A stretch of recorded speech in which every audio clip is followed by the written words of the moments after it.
Já ouviu falar em Creator Economy? Um setor que pode atingir os 480 bilhões de dólares até 2027, segundo projeção do Goldman Sachs. Aprenda tudo sobre o segmento no episódio de hoje.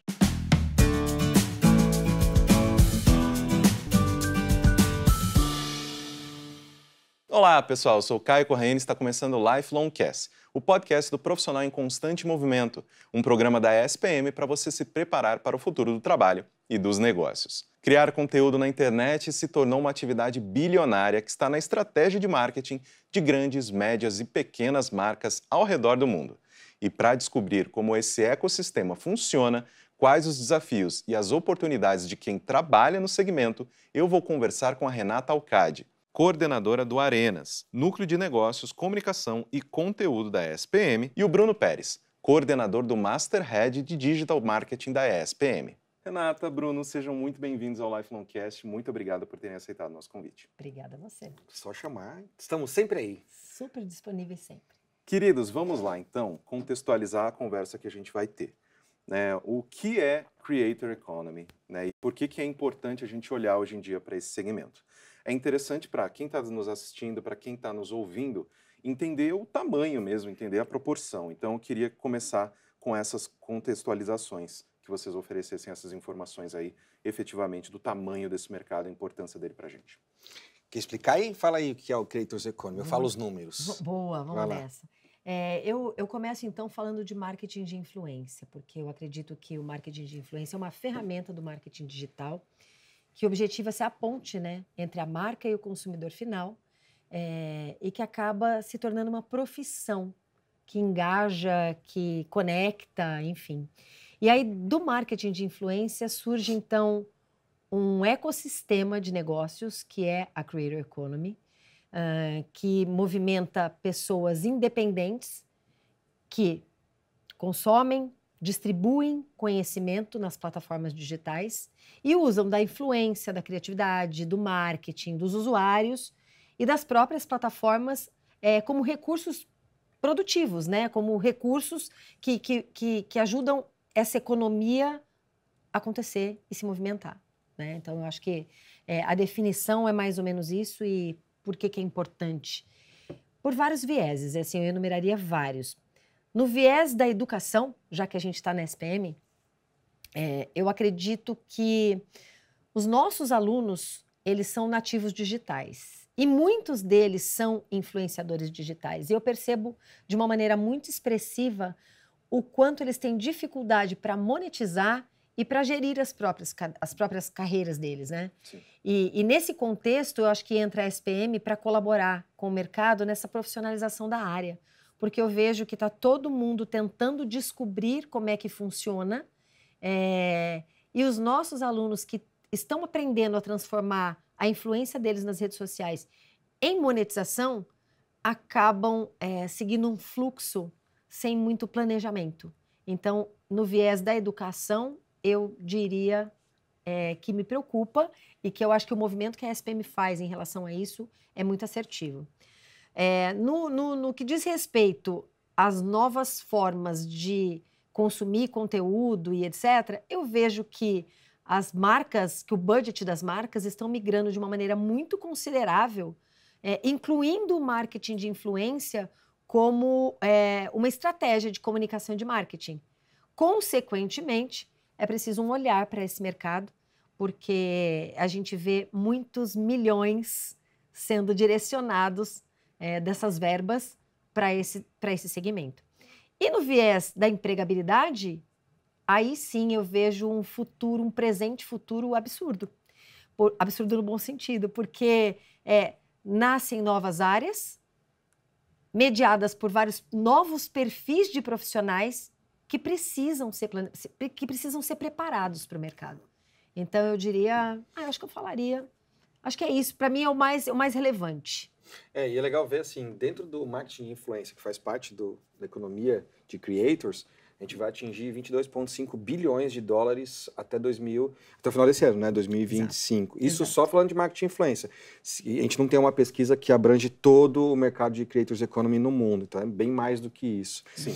E acho que o que a Rê falou que é legal é a quantidade de novas profissões que a gente, desde a graduação até na pós-graduação, a gente vê surgindo e a gente tem que adaptar a forma de ensino, porque as novas tecnologias já... Aquela velha história, né, de que a gente está formando pessoas para profissões que não existem, ela ficou mais rápida ainda.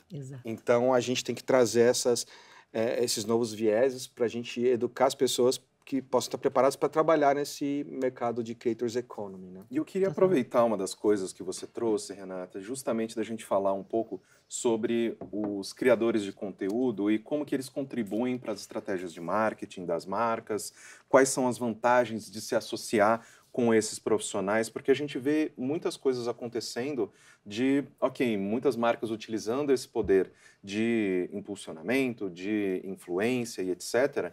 E de vez em quando esse tipo de relacionamento ele fica um pouco complicado, porque você ainda está lidando com pessoas e pessoas ainda fazem besteira, ainda falam, né, ainda estão soltas aí no mundo para tomarem más decisões.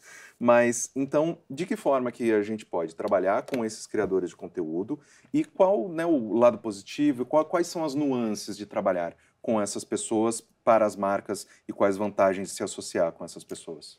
Eu acredito que o principal ponto é a autenticidade, né? Então, as marcas, elas estão entendendo o quanto elas precisam...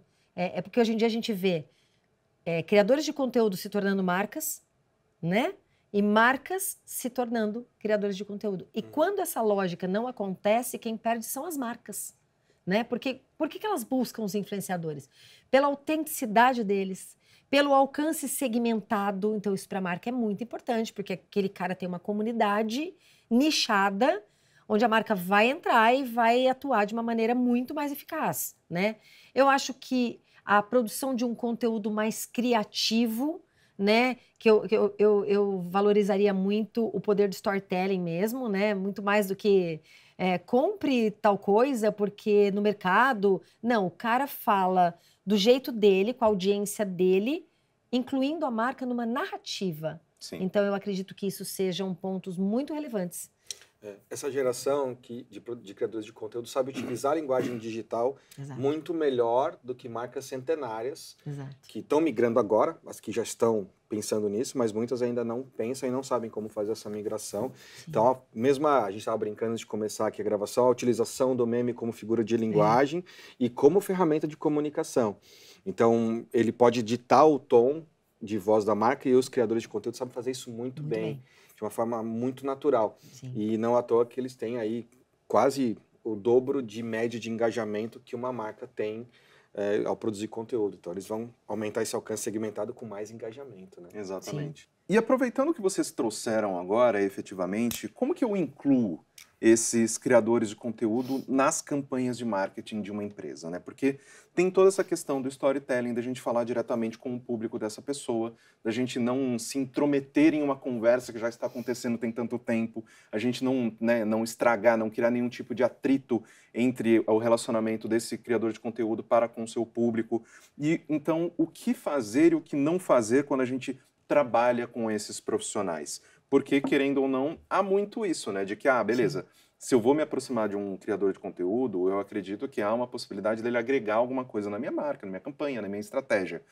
E, de vez em quando, você vê pessoas que não têm nada a ver falando de um mercado que nunca tocaram antes. Então, né, você fala, nossa, que esquisito, parece errado, né? Essa pessoa, por que ela está fazendo isso? Então, se vocês puderem oferecer para a nossa audiência uns do's and don'ts aí, o que a gente consegue em relação a isso? Eu tenho um ponto que é muito falado, eu vejo nas consultorias, né? Eu estava hoje de manhã com o cliente falando que eles começaram finalmente a usar influenciadores, então eles estão aprendendo e a gente tem essas discussões. A gente também está sempre aprendendo. Quando você traz um criador de conteúdo, acho que é o que a Renata trouxe, né? Você quer trazer um conteúdo criativo, o storytelling e tal, e o que as marcas fazem tá aqui o post pronto, ou tá aqui o script. Faz na sua voz. Faz isso aqui. E o cara, ele é um criador de conteúdo. Ele não tá ali para interpretar que nem um ator, uma celebridade que a gente leva para televisão. Então, acho que esse é um don't, né? Não faça isso. Você fornece um pack de conteúdo, então, os criativos, isso aqui é o logo, isso aqui são alguns banners se você quiser usar, esse aqui são vários roteiros ou um guia de storytelling sobre aquela ação.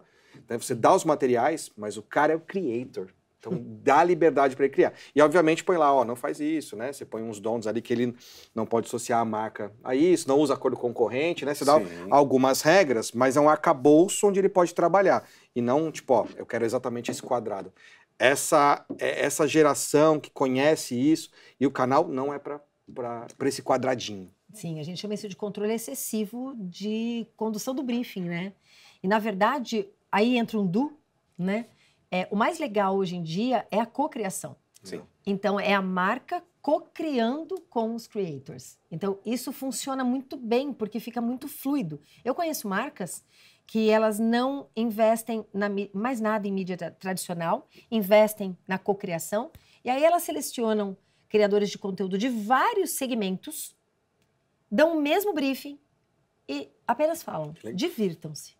E aí cada um dá o seu tom seguindo o mesmo briefing.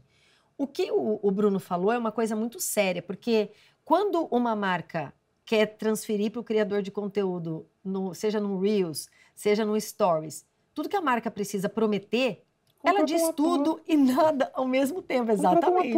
Que são canais diferentes, e tá tudo bem. Não, e faz todo sentido, porque isso também quando você traz, né, de que você pega diversas pessoas diferentes, oferece o briefing, fala, meu, né, have fun. Sim. É legal porque você acaba ganhando uma gama de conteúdos tão diferentes, né, só que todos de acordo com a estratégia que você montou, na verdade, não há lado negativo nisso. Essa questão de homogeneização da conversa, ela meio que... beleza, eu já vi uma peça dessa empresa, eu já vi todas. Quando, na verdade, não, você tem, né, uma individualidade. Dois exemplos, é o que a gente está fazendo aqui, né? Quanto mais natural, melhor, porque é o formato dessa mídia. Sim. Se for uma mídia aqui, estilo Jornal Nacional, ela não combina com o público que quer nos ver. E segundo, é o transmídia, né? A gente tem esse transmídia storytelling, de que, para eu não veja uma peça, eu veja todas, eu tenho formas narrativas diferentes em canais diferentes. Sim. E é isso. Um evita o outro, né? Eu posso ter o formato Jornal Nacional, mas também posso ter o podcast falando do mesmo assunto com narrativas diferentes. E cumprem objetivos diferentes. Exato. Só para bem rápido, Caio, assim, eu conversando com muitos criadores de conteúdo já, eles conhecem a audiência deles. Então, eu já vi marcas passando briefing para criador de conteúdo, pedindo para eles assim, olha, você tem que falar isso. Ele fala, olha, eu posso até falar, você está me pagando, eu vou falar. Só que você não vai ter 300 likes da minha audiência. Maravilhoso. Agora, se você... Eu não estou falando só de like, porque like para mim não é métrica mais. Mas você não vai ter nenhuma conversão. Agora, se você me deixar falar do meu jeito, do jeito que a minha audiência me conhece, você vai... É um exemplo claro. Se vocês me derem um papel desse, acho que a gente já gravou junto. Lá atrás da câmera, lá nos bastidores. E com um papel. Eu não consigo falar. Né? Então, a minha audiência, se eu tiver aqui, ó, não vai ter nenhum tipo de engajamento. Eu funciono muito mais assim, eu sei qual que é o conteúdo e me deixar livre. É um exemplo. É um exemplo clássico. E quem tá do outro lado sabe, putz, que tá muito fake, cara. Exato. E não é o propósito da Creators Economy, dos influenciadores, dos produtores de conteúdo, né? Muito bom. E um assunto que a gente não consegue fugir hoje em dia é justamente de que maneira que a inteligência artificial tem sido aplicada na Creators Economy, né? Porque, querendo ou não, quando a gente está falando de creators, a gente está falando de criatividade, a gente está falando de desenvolvimento de conteúdo, de imaginar possibilidades e dar características, dar uma individualidade e personalidade para o tipo de conteúdo. Quando vem a inteligência artificial, a gente acaba, né, tendo usos, né, dessa ferramenta que é um pastiche, né? Tipo, mastigue para mim e me cuspa algo, né, mais simplificado, pronto, etc.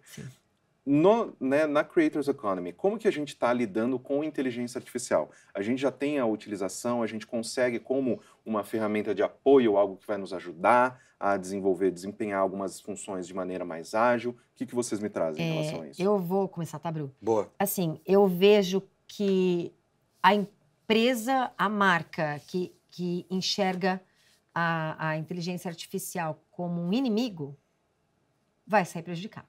Né? Então, assim, hoje, eu conversando muito com o mercado, eu vejo que um dos skills, inclusive, de contratação você sabe trabalhar com inteligência artificial. Por isso que a gente já tem até uma pós aqui disso. É isso, merchanzinho. Não, mas é sério, porque é muito importante, cara.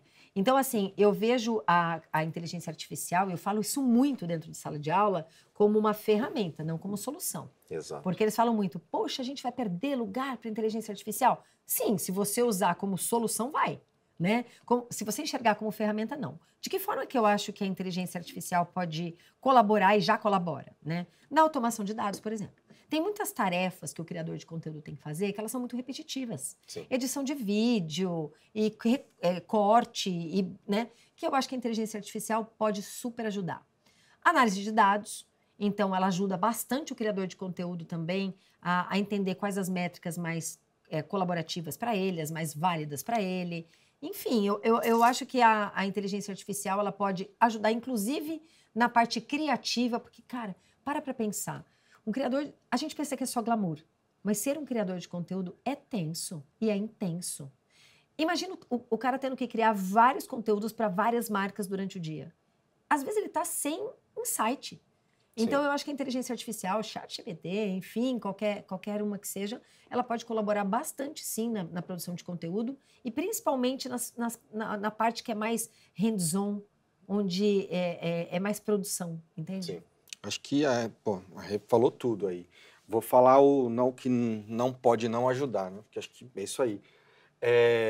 E que a gente tem visto. Então, o que a gente espera do mercado? Da parte ruim? Sim. O excesso da utilização da inteligência artificial para a produção de conteúdos superficial. Sim. E aí a gente vai ver uma enxurrada de conteúdo ruim. Já estamos vendo bastante. Opa. E que eu estou discutindo esses dias com os alunos da graduação. A gente tem um monte de gente já gerando conteúdo, aquele que tem um monte de emoji. E é tudo igual, né? No LinkedIn a gente tem visto isso já. Então a gente finge que lê, as pessoas fingem que produzem, que fingem que engajem. Então é a cultura do artificial, é uma cultura artificial ali. Então a gente vai ver muito disso. Então esse é o que não fazer. Como se destacar utilizando a ferramenta justamente porque a Renata trouxe. Para gerar ideias, automatizar, mas você manter a sua personalidade. Você é o autor. Então, cuidado, fica um cuidado para todos aí, quando vocês forem editar aqui, ó. Cuidado para não terceirizar a sua inteligência para a máquina. Posso usar essa frase? Essa frase nem é minha, essa frase é de Ednei, que foi lá no meu podcast. Então a gente pode Ednei, usar. a gente pode usar sua frase? Eu já estou usando aqui. Obrigada. Ele fala, né, cara, não terceirizar. O Ednei já vem aqui também, né? O Ednei já é quase dono dessa mesa aqui. Legal. Eu falo mais com o Ednei do que a família dele. Tipo Quero isso. conhecê-lo. Não terceirize o seu cérebro, né? E a gente tem visto isso. Eu vi uma postagem hoje do Rafael Reis também, uma sumidade do marketing de conteúdo, tem parceria aqui com a SPM no Content Experience, etc. E ele fala, cara, como é que a grande briga agora é, vou digitar host de podcast. Pô, eu quero que apareça o Caio ali, um dos primeiros. Como fazer isso? A única forma de fazer isso é produzir conteúdo mais do que nunca. Sim. E para produzir essa quantidade de conteúdo, se você não usar a IA para te ajudar a ter ideias, a corrigir o seu texto, ajudar a editar o vídeo, aí você não vai conseguir produzir essa quantidade, né? Sim. O professor Cristelli, uma sumidade, uma entidade aqui da SPM, ele dizia assim para mim, nos anos 70, 80, produzir um conteúdo numa revista, você já era o cara do marketing. Hoje, você tem que produzir 20, 30 por semana e você não é quase ninguém. É essa exaustão que eu acabei de falar. É isso. E esse é o grande desafio atual do marketing, né? Sim. Então, sem IA, a gente não vai conseguir produzir 40 conteúdos. Sim. E tirando inteligência artificial, vocês conseguem identificar e oferecer para a nossa audiência algumas tendências, né, da Creator Economy, né? O que a gente pode ver nos próximos anos? Uma das coisas que eu até, né, numa vertente que eu gostaria de perguntar para vocês e se faz sentido dentro desse tema, é que também hoje em dia tem muitos profissionais cuja função não é criar conteúdo, mas se veem obrigados a ter que criar conteúdo para ser relevantes dentro dos seus próprios nichos. Né? Então tem um amigo meu que ele é terapeuta, ele é psicólogo. Eu tenho um amigo médico, E ele tem que fazer conteúdo porque ele fala, cara, porque aí as pessoas elas vão me conhecer e aí a possibilidade de elas se aproximarem de mim, né? Se as nossas ideias baterem, se o nosso estilo baterem, eu tenho a possibilidade de elas virarem minhas pacientes. Sim. Então, assim, quais tendências que vocês conseguem identificar e oferecer para quem está nos assistindo, para quem está nos ouvindo nesse momento? Bom, vamos lá. Eu vou falar duas tendências, depois o Bruno me complementa e vou falar sobre esse ponto que você levantou, porque eu acho que daria assim mais 30 minutos. Pena que a gente não tem tempo, né? Eu acredito, eu não chamo isso de futuro, eu chamo isso de presente, mas eu acredito que os micro e nano influenciadores estão se tornando cada vez mais relevantes para as marcas. Tudo depende do objetivo da marca, então se a marca quer awareness, ela vai chamar, sim, grandes nomes, Sim. midiáticos, etc. Mas se ela quer conversão, ela vai chamar os pequenos, os nano e os micro influenciadores. Porque tem até um relacionamento esquisito no que eu já vejo acontecer muito, que quando eu vejo um amigo que produz conteúdo e tudo mais, e ele é pequeno, ele tá começando, ou alguma coisa, ou ele fala para um nicho muito específico, e eu vejo ele recebendo um publi, eu fico feliz pra caramba, eu me esforço pra... Não, pô, é algo que faz sentido pra mim? Não, vou comprar, cara. E, pô, que legal, ele tá conseguindo ganhar dinheiro com o trabalho dele, sabe? Tipo, há uma alegria que quando, sei lá, você vê um ator, você fala, de novo, tá bom, mais 1 milhão pra esse cara. Exato. E os micro e nano são muito próximos da audiência, né? Exato. Exato. Eu acredito que a autenticidade e a autoridade, eu chamaria de autoridade, num determinado nicho, faz daquele cara grande. Então, eu tô falando de um influenciador que tem milhões de seguidores que não vai converter absolutamente nada. E eu tô falando de um cara que tem 40 mil seguidores, que só fala daquilo e que é referência naquilo. Então, para mim, faz todo sentido. E um outro ponto que eu estudo bastante e que eu acredito que funcione para muita coisa são as comunidades. Porque assim, gente, o influenciador, né? O cara que sai de um reality show e se torna um influenciador, né? Eu tenho vários amigos nesse território. Se eles não forem rápidos, eles vão depender de publis. E publi não dá estabilidade para nenhum criador de conteúdo. Então, o que eu falo muito? Eu falo que eles têm que criar um ecossistema de negócios que colabore para a monetização deles. Então, eles têm que criar novas formas de monetização para criar longevidade, né, da influência que ele tem na mídia, etc. E a comunidade, ela ajuda demais, porque se o influenciador digital tem uma comunidade autêntica e engajada, aquela comunidade são as primeiras pessoas que compram tudo.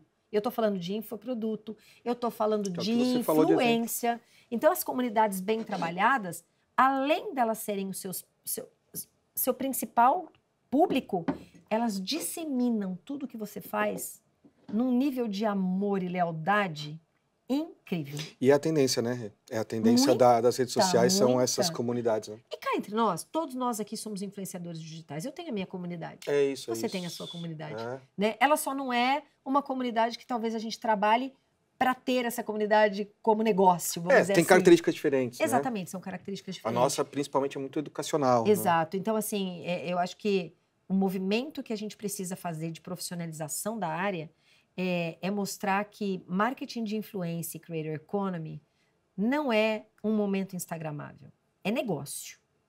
E a partir do momento que ele é negócio, ele se desdobra em várias outras oportunidades que estão moldando os empregos, as oportunidades de emprego, a economia, porque tudo é baseado na forma de consumo. Então, o consumidor, ele se movimenta e a mídia acompanha. A mídia vai lendo tudo isso e vai transformando esse negócio. E, para mim, o creator economy, a marketing de influência, é um novo olhar do marketing. Eu vou conectar isso com a última parte da pergunta, que a Rê falou tudo, né? Não falar nada. Aí a gente precisa criar conteúdo. Aí eu tenho uma amiga que é médica, assim como tenho a minha nutricionista, né? Tô dando bronca nela. É muito legal agora, porque ela me dá bronca que eu não como bem, eu dou bronca que ela não posta. Muito Aí bom, estamos pau a pau agora. Porque o conteúdo, eu dei essa aula ontem aqui, o conteúdo é o pilar que conecta o que a marca, e nesse caso é a pessoa, se importa, e o que ela quer levar para o seu público. Se eu não produzo conteúdo, eu não tenho como mostrar o que eu quero fazer. Todo mundo produziu conteúdo em algum momento. Antigamente, essa pessoa que era psicóloga e tal, ela fazia um cartão de visita e espalhava no bairro. Isso era um conteúdo pago. Offline pago, mas é um conteúdo. Só migrou a mídia. Ao invés, o cartão, vou falar que ainda funciona. Então, ele é um formato que ele faz ali com parceria na região. Então, a nutricionista, já falei para a nutricionista, vai lá nas lojas que tem a ver com o seu público, põe um cartão, um flyer. Ok, isso é um formato. mas vai ter que fazer alguma coisa ou no Instagram, se você é um design de interiores, o Pinterest vai funcionar melhor. O meu caso, o nosso caso de consultoria, você vai para o LinkedIn, o caso educacional você tem que migrar para vários canais. Então, esses criadores, as pessoas, os profissionais hoje, estão, na verdade, fazendo o que sempre tiveram que fazer. Só que agora a gente tem as mídias digitais, então não é muito novidade. O desafio é que tem que fazer muito. E aí se torna um problema. O cartão era um só, né? O cartão era um só. E nesse jogo todo, a gente vê vários players jogando. Então, nunca aquela frase tudo junto e misturado fez tanto sentido para mim. Porque tem as pessoas que são experts em alguma coisa, mas em algum momento do processo, todas elas se encontram. E você tocou num ponto muito sensível, né? A classe médica. Então, os caras não nasceram para produzir conteúdo, eles nasceram para cuidar de pessoas. Mas e a democratização? E a desinformação nas redes sociais? Então, será que os médicos, do jeito deles, eles não precisam estar de frente para a câmera? Eles podem fazer de uma forma mais backstage? Mas será que a gente não tem que dar voz para essa classe? Porque, no final, a desinformação dá problema, é devolvido esse problema para eles cuidarem depois, não é? Então, eu vejo muitos movimentos, eu tenho uma amiga, inclusive, que ela é médica e é uma influenciadora digital, que ela está criando uma empresa para cuidar apenas das redes sociais dos profissionais da saúde. Maravilhoso. E isso é genial. Genial. Saiu uma reportagem na Galileu, que é nós aqui, SPM, damos entrevista lá, e a gente fala justamente disso. O médico não precisa ser um influenciador, mas ele precisa criar conteúdo. É isso. Contrate alguém para criar conteúdo e você é médico, entendeu? Isso. Porque as pessoas falam assim, nossa, Bruno, eu estudei, agora eu tenho que ser influencer. Não. Você não tem. Mesmo porque até nem combina muito, Você né? não tem, você contrata alguém para criar conteúdo, assim como você contratava alguém para fazer o flyer, você continua sendo médico. Você vai parar, que nem a gente está aqui, num estúdio, um dia você grava um montão de spot e alguém que vai cuidar das suas redes vai postar para você. Você precisa desse conteúdo para gerar autoridade? Precisa, mas você não precisa fazer sozinho. Sim. Essa é a profissionalização do mercado de Creator Economy que a gente falou no começo e que vai começar a acontecer. Eu acho. Eu vivi isso quando eu fazia cartão lá no começo dos anos 2000 para pagar minha faculdade. Ele começou a profissionalizar, né? O cara que era design gráfico e tal. Sim. E vai acontecer a mesma coisa agora. E, Renata, finalizando a nossa conversa, eu queria perguntar para ti sobre a nossa pós, né? Afinal de contas, a gente aí teve esse bate-papo, as pessoas elas se interessaram pelo que a gente está discutindo, mas podem se interessar e se aprofundar muito mais. Então, por gentileza. Sim. O movimento da SPM, ele começa na graduação, o que me deixa muito feliz, né? Porque a gente está formando profissionais para o mercado. Então, a nova grade curricular, por exemplo, do curso de publicidade, da graduação, já tem uma disciplina de marketing de influência e isso mostra um olhar pioneiro que a SPM tem. E aí... Desculpa. Pode falar? E interrompendo, mas agregando, a Renata leva esses alunos do Influent Summit. Exato. A gente participou ano passado, a Renata que faz toda essa ponte com o Influent Summit, e é uma dica legal, porque a SPM mostra como a gente está fazendo isso, né? Tá levando os alunos lá e estar lá, vendo como que os influenciadores... Pô, você me levou e foi legal pra caraca. Como é que você aprende? Então, acho que isso é legal falar, é uma dica boa. Agora a gente vai para um outro evento que se chama Creator Economy Experience, lá. né? Que é um evento gigante de mais de 5 mil pessoas, de vários palcos, a SPM vai ter um palco lá, que discute os desdobramentos disso. Então, influenciadores de nicho, influenciadores de awareness, influenciadores, enfim, das mais infinitas possibilidades. E aí, por causa desse movimento todo, dos eventos que a gente acaba fazendo, desse evento externo, enfim, a gente acabou de aprovar uma pós-graduação num formato certificate de 1 ano, né? A gente chama de Creator Economy, transformando influência em negócio. E aí as pessoas vão poder ter uma experiência mais pautável com o mercado presente. Então, não vai ser uma pós-graduação no viés apenas acadêmico. O mercado vai estar completamente imerso nas disciplinas, na parte prática, para que as pessoas saiam daqui, lógico, né, validadas por uma marca como a SPM, né, porque não dispensa comentários, mas também mais profissionalizados, né, com mais segurança de atuação e, quem sabe, até gerando mais oportunidades e trabalhando o modelo mental deles para que eles entendam o quanto de desdobramentos existem nessa área. E é legal isso, porque é o que a Renata falou, para virar e você trabalhar nessa economia, no freestyle é muito mais difícil. Sim. Então, o tanto que a gente traz de ferramentas aqui, ensina a mexer com ferramentas, No hub de canais digitais, spm.com/canais-digitais, tem aquele relatório de Creators Economy. Que é fruto do evento que a gente fez. Então, que a Renata fez toda a curadoria e está lá no hub de canais digitais. Então, acho que é um material para quem está nos ouvindo e nos vendo assim, pô, tô pensando em trabalhar, em estudar. Vai lá, consome esse material para você ver a profundidade que é. Então, a gente faz esses materiais justamente para que as pessoas possam entender, pô, se eu... tem a IA, olha o tanto de desafio que você trouxe para a gente responder. Então, imagina a pessoa que está pensando em trabalhar nessa área, é legal consumir esses materiais, ir nesses eventos. A gente tem o Dia Mundial da Criatividade, tem Influence Summit, tem Creators Economy, como é que chama o evento? Creator Economy Experience.